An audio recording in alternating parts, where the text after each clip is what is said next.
Oke. Sebelum kita mulai, kita baca doa dulu ya. Elsa baca doa, pimpin. Teman-teman, sebelum kita belajar, marilah kita membaca doa. Baca doa di dalam hati mulai. Amin. Amin. Memberi salam. Assalamualaikum warahmatullahi wabarakatuh. Oke. Ada yang ingat nggak minggu lalu kita belajar apa? Tes drama. Tes drama, Bu. Ya, tes drama apa? Teks yang menceritakan. Dialog. Ya. Dialog berisikan dialog. Oke, sekarang kita belajar tentang teks eksplanasi. Ada yang tahu nggak apa itu teks eksplanasi? Menjelaskan proses, Bu. Ya, betul. Teks eksplanasi adalah teks yang menjelaskan sebab akibat suatu fenomena, baik itu fenomena alam maupun sosial budaya. Ada yang tahu nggak fenomena alam apa aja? Fenomena air. Banjir, Bu. Banjir. Tanah longsor. Ya. Tsunami. Angin topan. Fenomena sosial ada apa aja? Ada globalisasi. Migrasi. Urbanisasi. Tawuran, Bu, tawuran. Kalau fenomena budaya ada apa aja? Gotong royong. Masyarakat, budaya lain. Nah, tujuan untuk tujuan dari teks eksplanasi adalah untuk menjelaskan tahapan, langkah atau proses terciptanya sesuatu yang terjadi secara alamiah atau proses bekerjanya fenomena alam maupun sosial. Bu, dia udah phone shaming, Bu. Oke, ciri-ciri coba Elsa baca. Satu, ada memuat fakta, memuat informasi yang faktual, bersifat objektif dan terdapat referensi yang tepat. Terus yang kedua, bersifat keilmuan, informasi yang dijelaskan menggunakan bahasa ilmiah dan pengetahuan yang telah Elsa udah gak kuat, gue mau ngedance. Ayo lanjut Elsa. Pipet, udah, Bu. Ada lagi. Udah lanjutkan Tiara boleh baca. Baca dulu. Yang ketiga, menjelaskan fenomena, menguraikan langkah-langkah sebab akibat suatu fenomena yang terjadi. Memberi penjelasan atau informasi secara jelas dan terperinci tanpa mempengaruhi Baca dan pembaca dan argumen pribadi. Oke. Selanjutnya di teks eksplanasi ada struktur. Yang pertama ada pernyataan umum. Bagian ini menjelaskan mengenai latar belakang dan tujuan untuk topik yang dapat berupa definisi, klasifikasi, sejarah, dan asal-usul.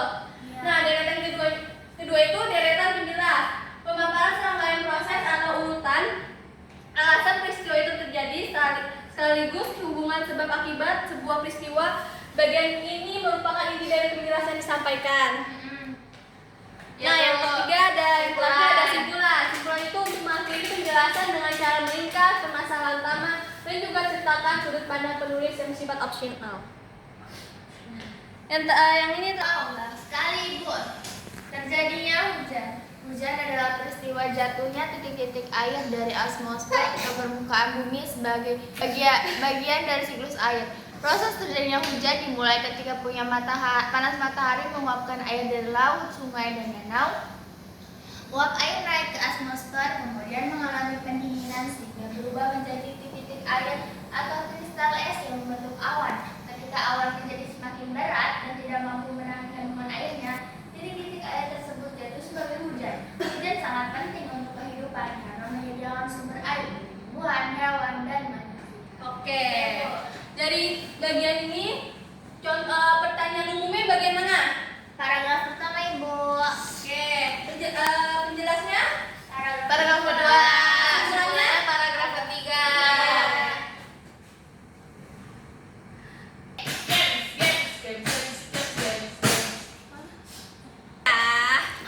Kalian kan jawabnya ada 10 soal, kalian jawab iya atau tidak, yes atau tidak ya?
Ya.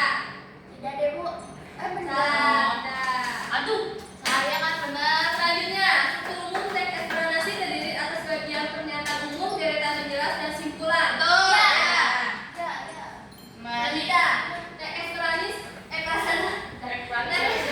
bertujuan menjelaskan sebab akibat dari suatu fenomena, iya tidak? Ya. Ya. Ya, ya. Oke, selanjutnya yang terakhir, teks eksplanasi bisa menjelaskan fenomena alam maupun fenomena sosial, iya tidak? Ya. Ya. Oke. Yeay. Wah. 90. Bagus banget.